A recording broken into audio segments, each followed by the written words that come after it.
chapter 18.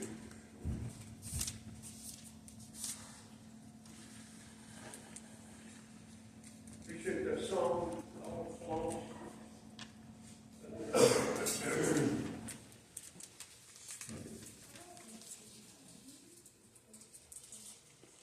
Scripture, reading with me in verse 40.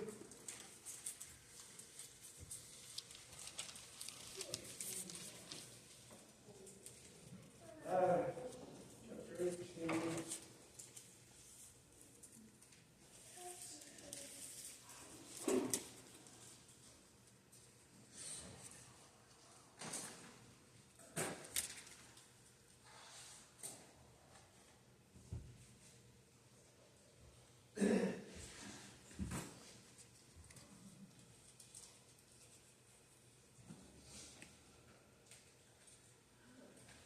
Verse 41.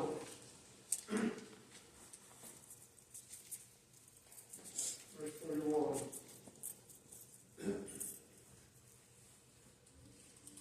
And Elijah said unto Ahab, Get thee up, eat and drink, for there is a sound of abundance of rain. I guess we'll talk about how we got here. How did we get to this point, this place? There's a sound of abundance of rain. Why is that important? Why is that important? What does it mean? Why does it stand out? He told Ahab, it was important enough, he told Ahab, you need to move. Get up. Get something to eat, better move. We can drink, there's a sound. Abundance of rain. So let's get the context.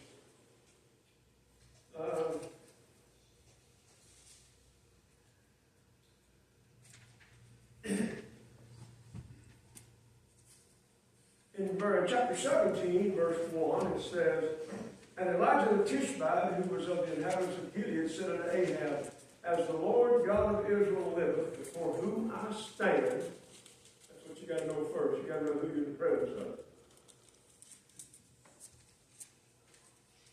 There shall not be dew nor rain these years, but according to my word. That's taking a lot on, Lord. You better know where you're standing. You better know who you're standing with, who's standing with you, who you got on your side. When you make a statement like that, there won't be neither dew nor rain these years, except at my word. And he had to know that God had put something in his hand.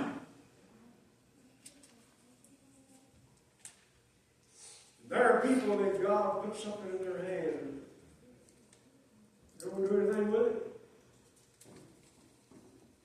You don't do anything with it?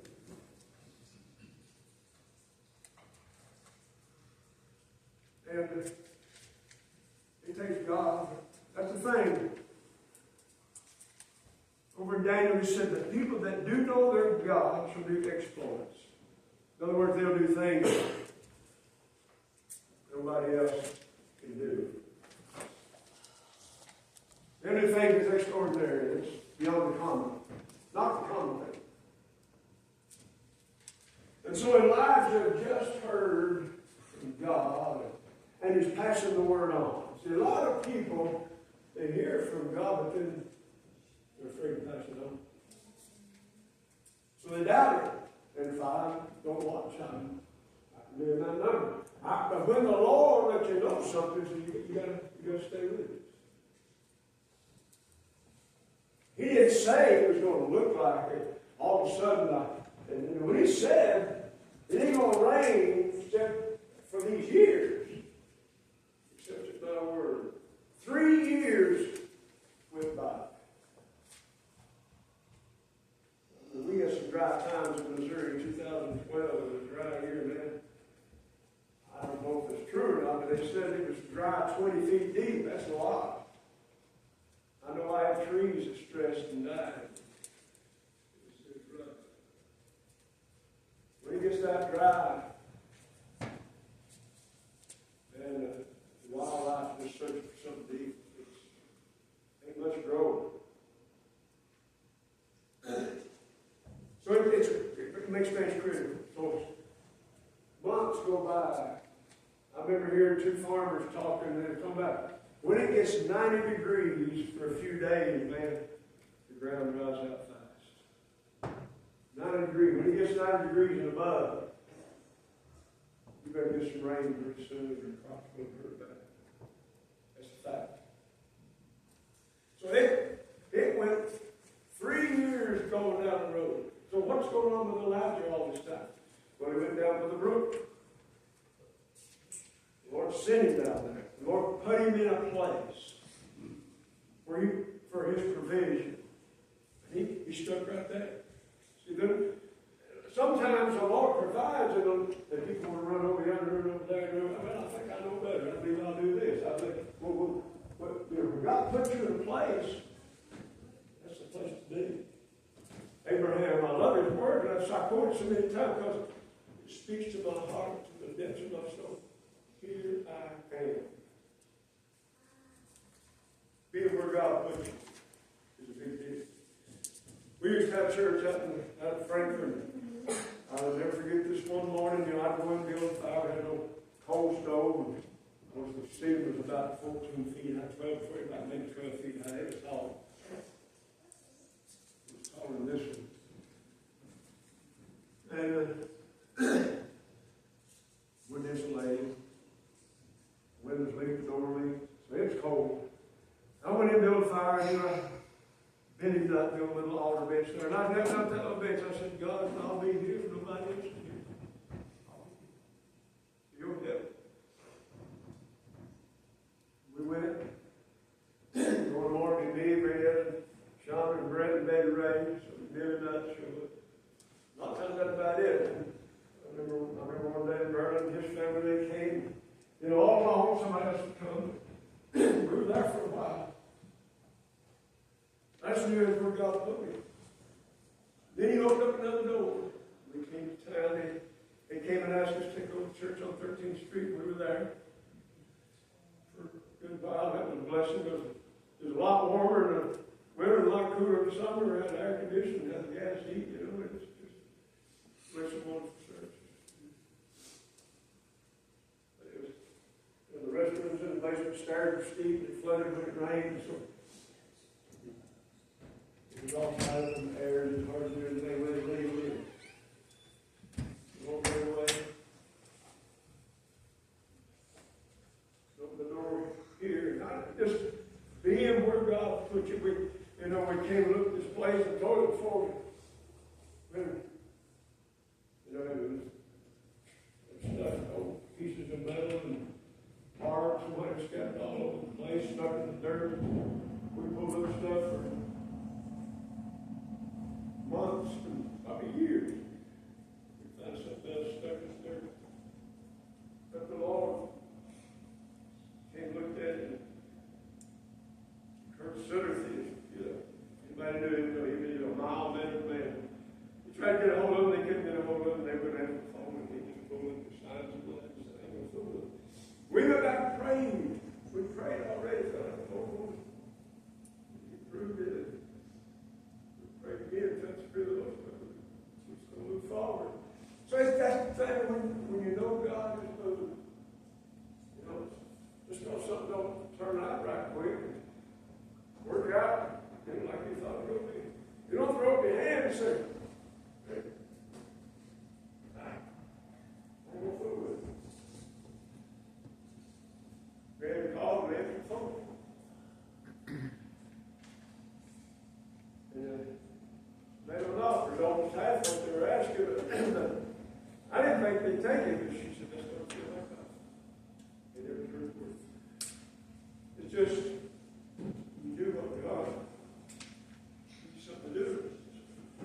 just have to stay with it. Look, I got to go. It's on. Run out. Just be out of anything. Turn into nothing, you know. That's what he said. God will stay with it. He proved it out. That's all I need. I need Him to fight my battle. If He don't, I'm going to lose me with it.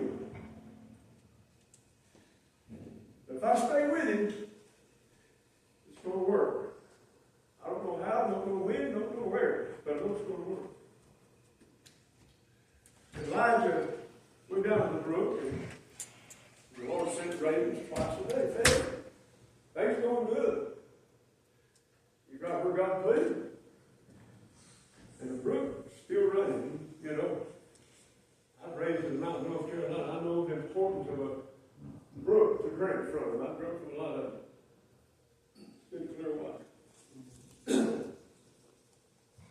brook kept getting smaller and smaller and smaller, but he was still drinking. You can make him a little pond. You drink.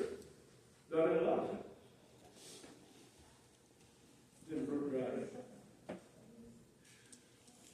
Well, he could have jumped down, threw up his hand, said, God like that, I'm nothing to do with it. I'm going to do my own thing. I'll have to find my own way. No, he listened. He listened. God said, I need you to make a trip. I need you to make a trip. I need you to go to Zarephath. And I've got a widow over there prepared to take care of you. Really? Now that didn't sound like a very prosperous place to be.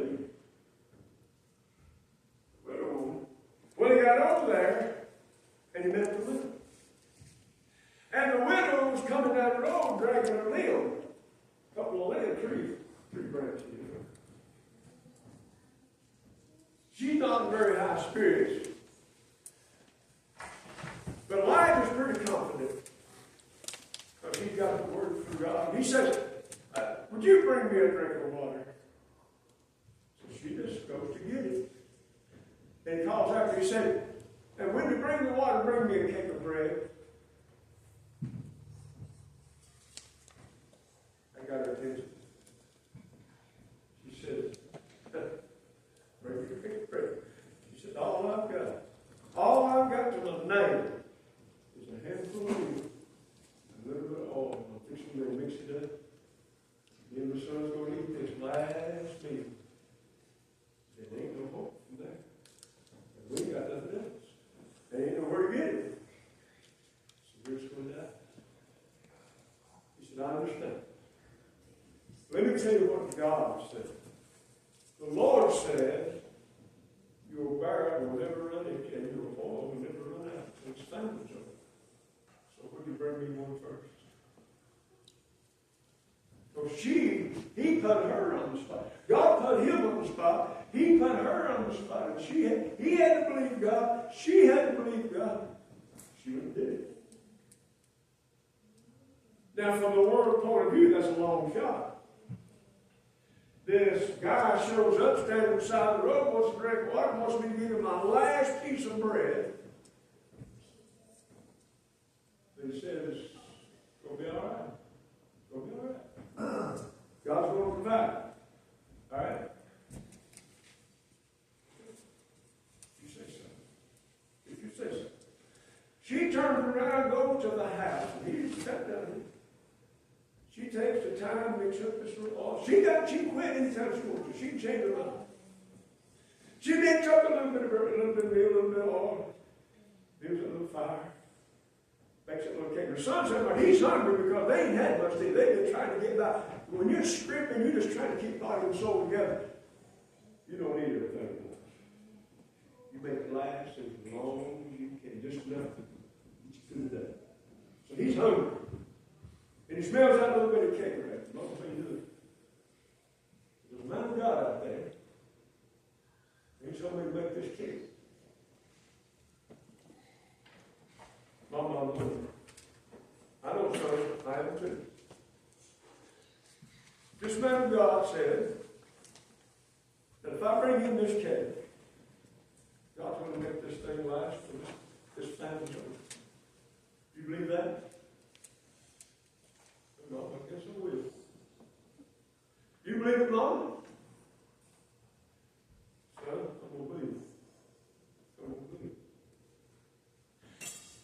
just kept that man of God, just like he told him. Like he said God told him, I'm going to take him at his word. She picked up another cake. She carried that. She gave it to the man of God. And he ate. He ate. Drunk the water. And she took it home with her. And there's another little handful. And another. And another. So there's the foundation of where we are. This man of God has to take a stand on what God said when it don't look good. You can't see the end from here. But you have to take God at His word. And so, the meal barrel is according to the word of the Lord. It don't run out. It wasn't full, it never did run out. Along with the family. And oil. Always another little bit of oil. But you're in the will of the Lord, right? You've done what the Lord said to do. You believe God. He's feeding you. That's good. Feeding the widow too.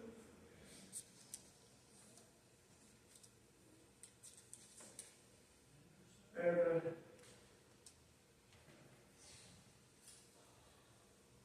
well,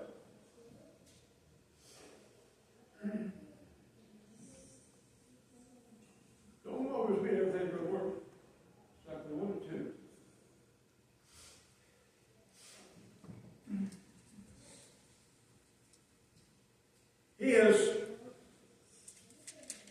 He has been through quite a bit. He's faced up to 400 prophets. They have 400 prophets in the room. Faced up Ahab. Did done all the whole deal.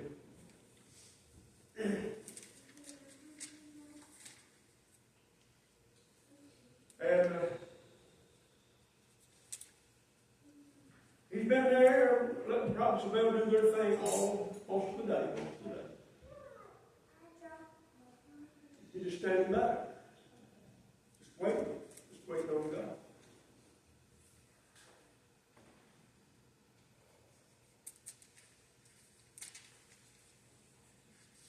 God had sent him. He's left the widow behind, of course, and he's over here. He's facing, he's confronting the whole nation of Israel. The king, everybody, the prophet, all the falsehoods, he's confronting all their wickedness today. This day. And he says, I'm going to give you all a chance to prove who your God is. So we're going to do two things. You're going to build you an altar, put wood on it, an oxen on it, don't put no fire. I'll build an altar, put wood on it, oxen on it. And God mentions the fire, we'll let it be God. Is that fair? You go first. I'll give you first chance. If your God does it all right, it'll be over. And you go through all that. Now, I have to believe there's a lot of pressure. He's standing by himself. But he knows he's God. Can I say this, folks? You and I, you go into a place of business, there's different people that work. One person can't do all the job. But Ben, his job, you can. That's what religion are doing. You can't do it all. You got to have co-workers. You got to have people working together. But there are times when you have to take a stand by yourself. Nobody else is cooperating. That's fact. There are principles you have to stand on when maybe nobody else really cares or seems to care. And if you're faithful in that moment, God sees you. Abraham did it. Moses did it. Joseph did it. You see what I'm talking about?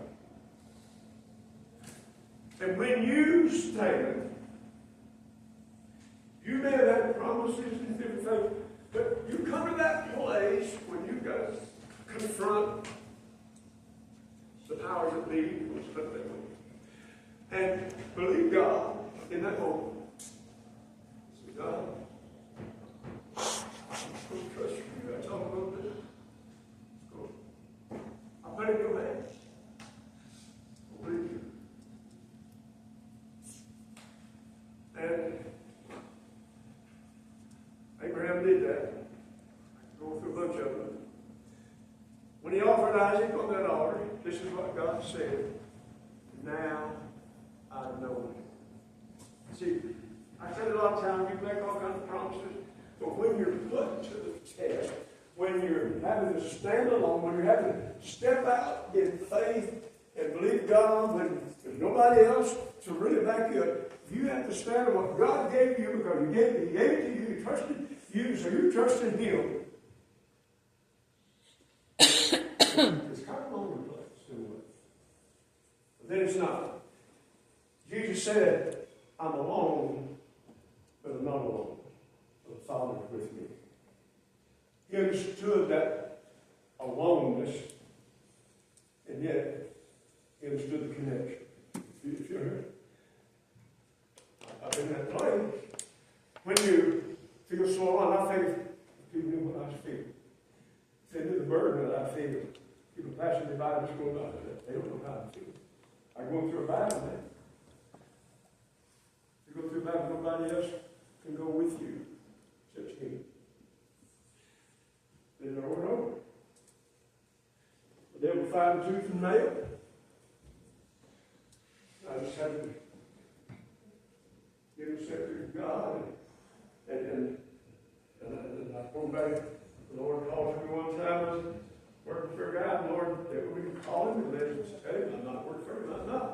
And I failed the first time, I failed the second time. He did it the third time, thank the Lord for His mercy. And I thought, this is serious. He would be doing me like this.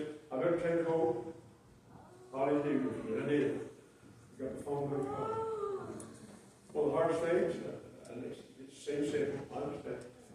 But it's tough. I can tell you that. It's tough.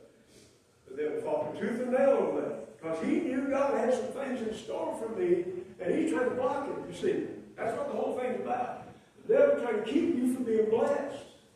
So he wants you to change course from where God's directing you. But Elijah just wouldn't change course. He just wouldn't change course. He's confronted with all these false prophets. He's confronted with Ahab. And then he's confronted with Jezebel's threat. And he just stayed with God. But let me go.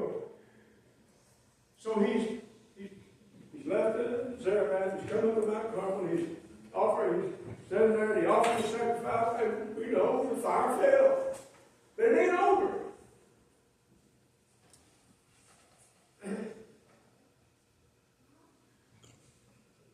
The Lord told him, I just took the rough stone and built the altar. So here we are.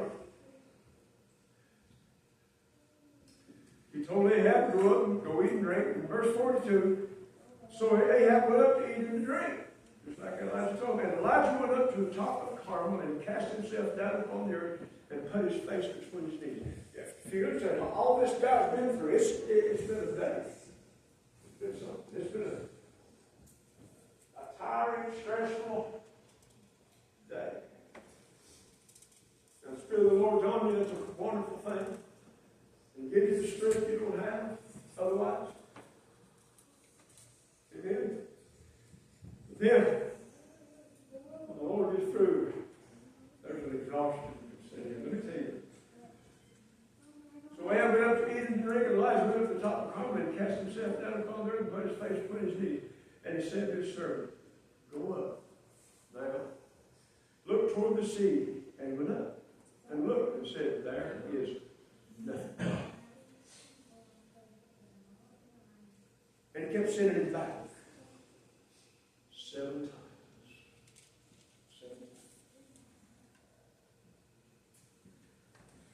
I just thank God, just sin. Elijah's going to stick with it. I'm going to tell you, you'll be in the same place. I guarantee it, 100%. You're going to be in the same place. God's going to try you to see if you'll stick with it.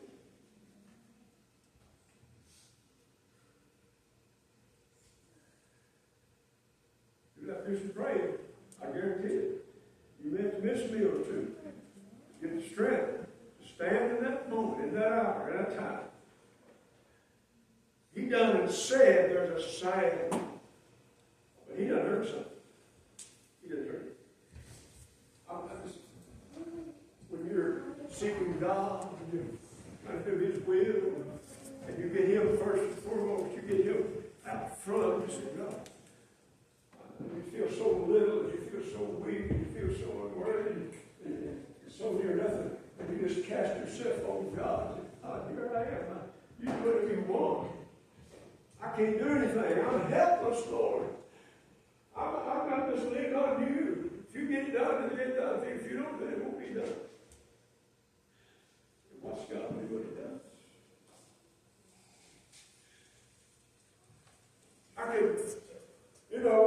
That's pretty well in a nutshell. Let's go through it. You've prayed. And you went and looked. And you didn't see anything. You prayed. You looked. You didn't see anything. And you prayed. And you looked. And you didn't see anything. And you prayed. And you looked. You keep praying. You keep praying. Praying. He knew the rain. He hadn't heard the rain. You never heard it. So he just get himself in the presence of God. That's all he's doing. He just get himself in the presence of God. He did what Jesus did. Jesus went and prayed and prayed again and prayed again, prayed the same thing. But he just get himself in the presence of his Father. When you get yourself in the presence of the Father. See, sometimes we go pray and we're kind of holding back. I know. I've been there. You're still fighting. Your will is still trying to have its way. Your thoughts are still getting in. And you have to go back and pray again. I got to get this thing settled. And you go pray again, but you realize that you still got some things pulling this way. You got to get it settled. And God gets you poured out. See, that's a different thing. When He gets you poured out. Like Jacob was that night when he'd been afraid. He'd been scared. His brother was coming to meet him, 400 men. That don't sound good. When they parted, it wasn't on good terms. And so, God's blessed him, and he understands that. But he's got to have another blessing. He's got to have another blessing. You understand it? You come to a place, I've got to have something else, God. I've got to have assurance. I've got to have something deeper. I've been blessed to know it, and I thank you for all that. But today, I'm facing something new, and I've got to give the hope something that's real today. So Jacob stayed over there. Get a hold of God. And God got a hold of him. He got a hold of God. And he wrestled. And it got painful. You know, I never go country ball. We used to wrestle a lot, you know. And I wrestle 2 at a time. And that can get kind of rough, you know, but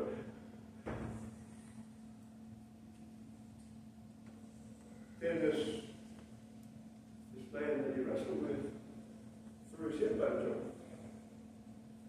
Now that changes the game.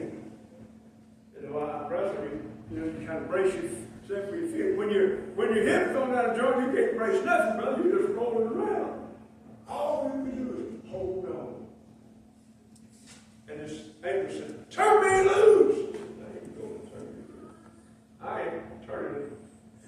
You see, you're going to be trying to see if you turn loose. I'm going to be trying to see if I'll turn loose.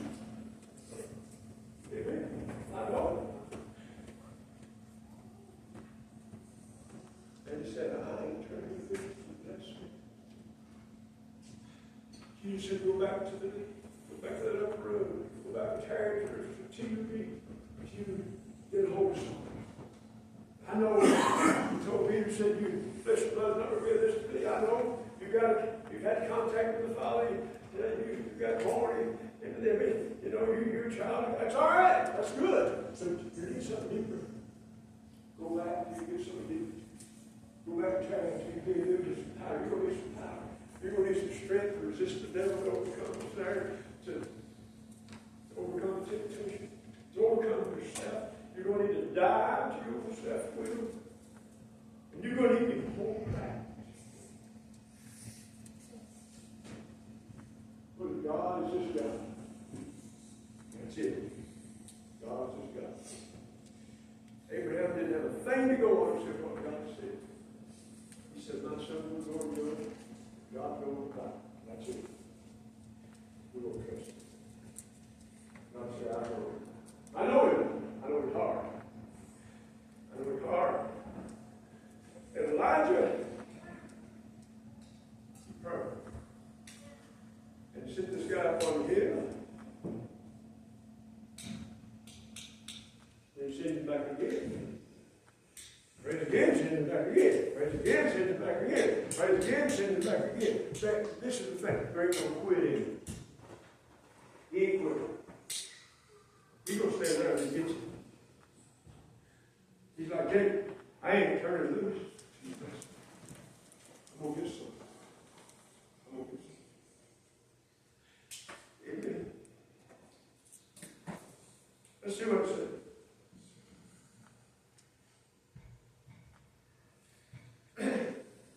And he said, go again 7 times. And it came to pass at the 7th time that he said, behold, there ariseth a little cloud out of the sea, like a man's hand.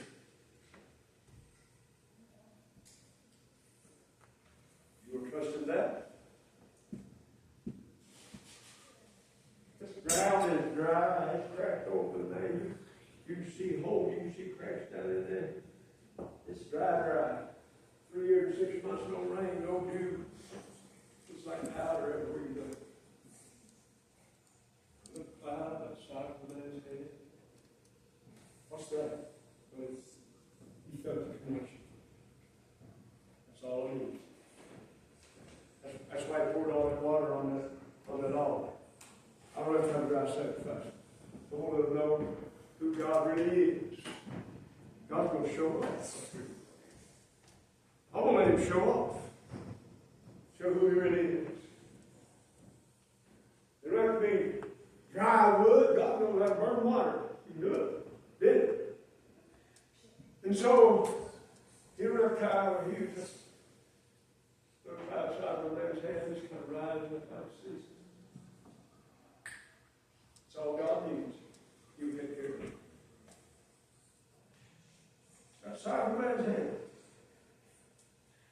And he said, go up, say to Ahab, prepare thy chariot, and get thee down, that the rain stop thee not. What do you mean? Fix the rain. These dusty road fixing to turn mud, but you better move. So what you say? He's taking a stand on it. He's standing on what he knows. He got the witness. He done heard the rain before it ever happened. And so in that little cloud, he heard about that little cloud, he said, there we go, there's the rain. And he told Ahab, better be on the move, because that dirt road fixing to get deep stuff.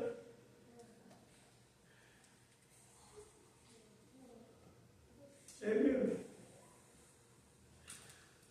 And it came to pass in the meanwhile that the heaven was black with clouds, and wind, and there was a great rain. They have rode with the Jezreel. I love this.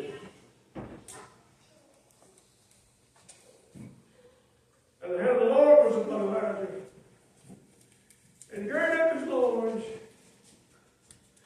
He wrapped up his garment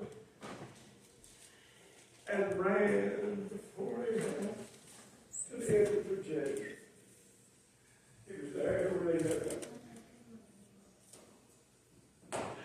When the Spirit of the Lord moves, see, you got to take it home. I got to take it home. Amen. I got a hole when it looks like the eagle hat. I got a hole when it looks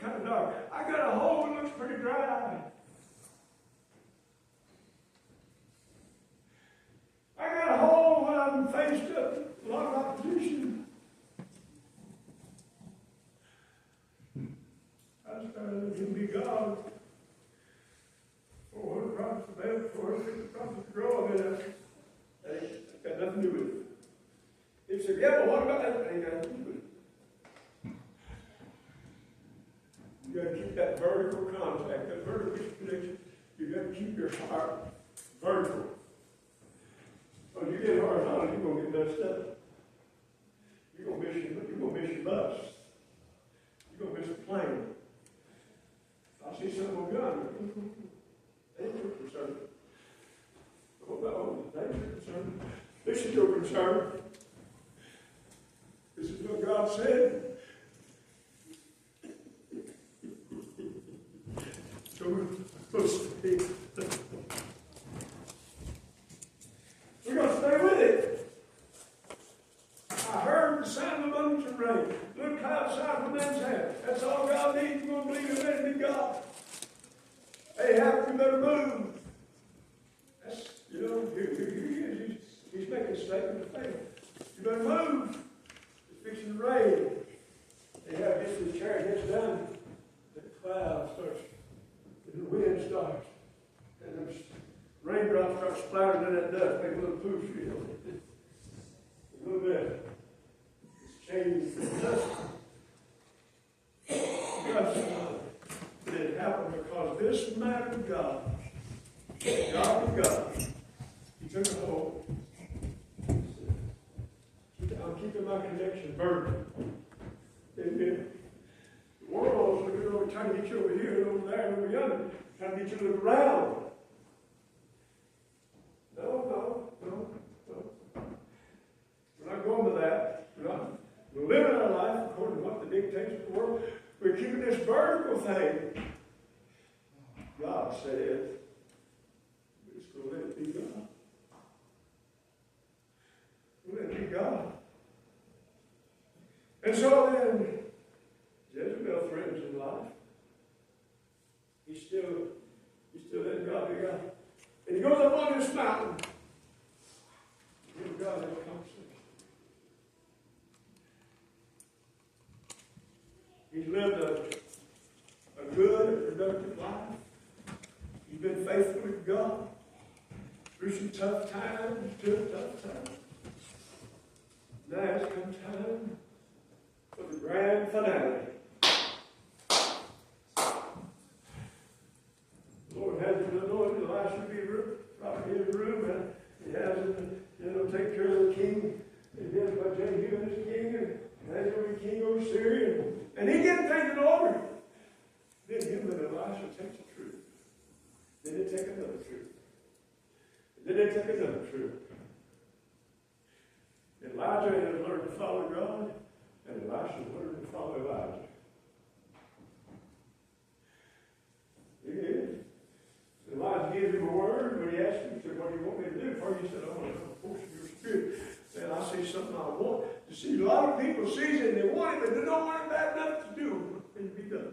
They don't want to be faithful. They're not determined. They're easily distracted.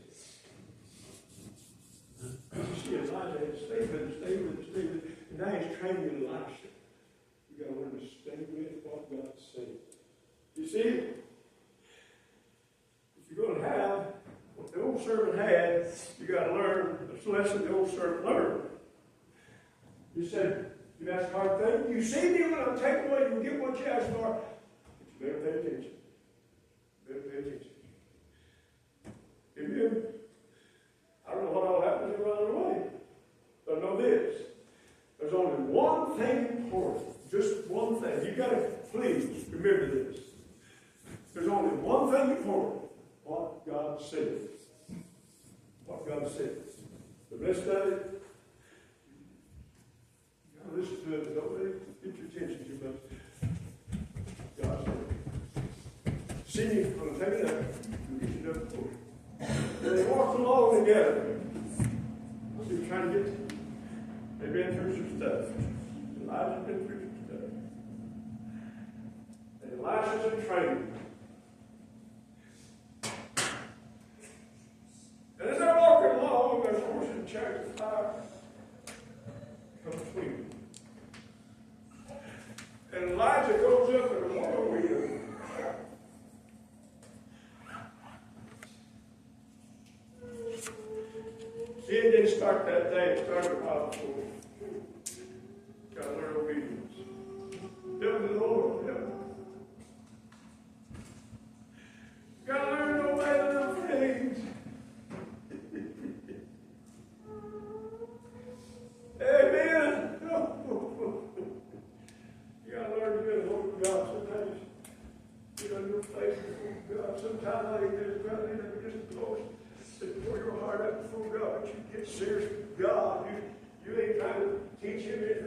you're not trying to manipulate God. You're not trying to have your way. You're just trying to see what God's got on his mind. You're trying to get it. Amen. If you're listening, Elijah went up the whirlwind. Scripture said Elisha saw it. Elijah's mantle fell off.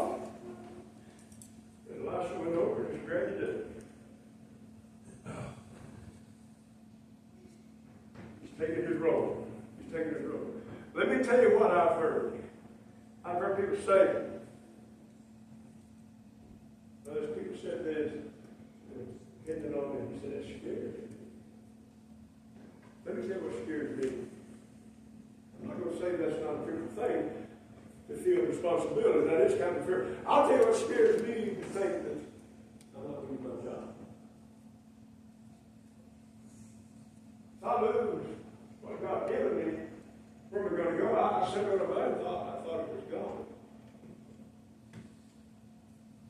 I know I feel it. I know I feel it. Maybe that's what it's about. There's no woman to get the feeling. It can't be different. It can't be different. It can't be where you don't feel that wrong or stirred and so on.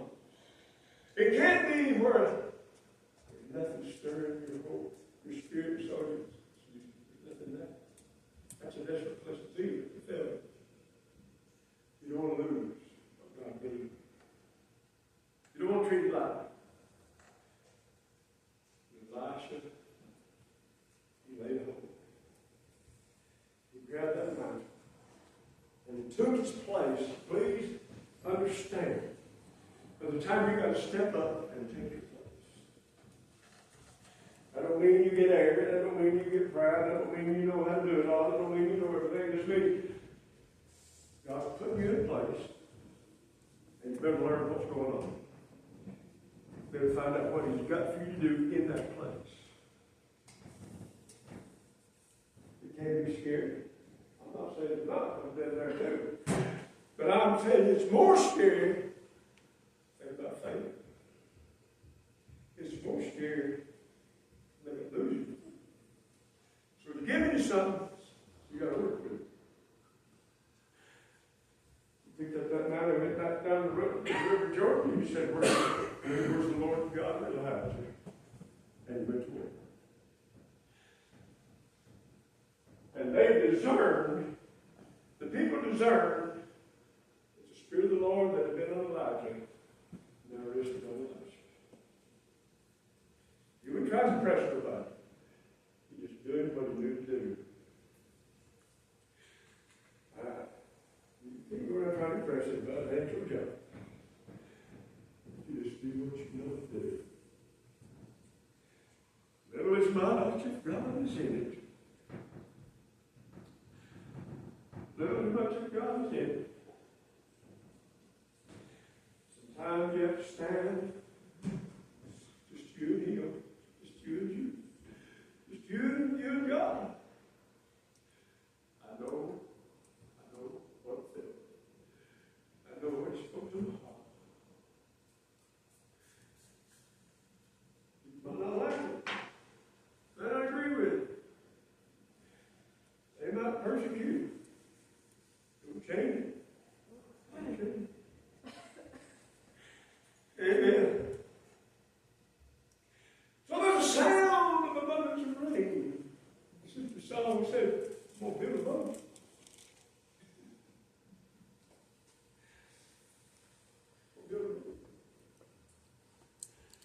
I'll be ready. So that's what our job is tonight. Prepare.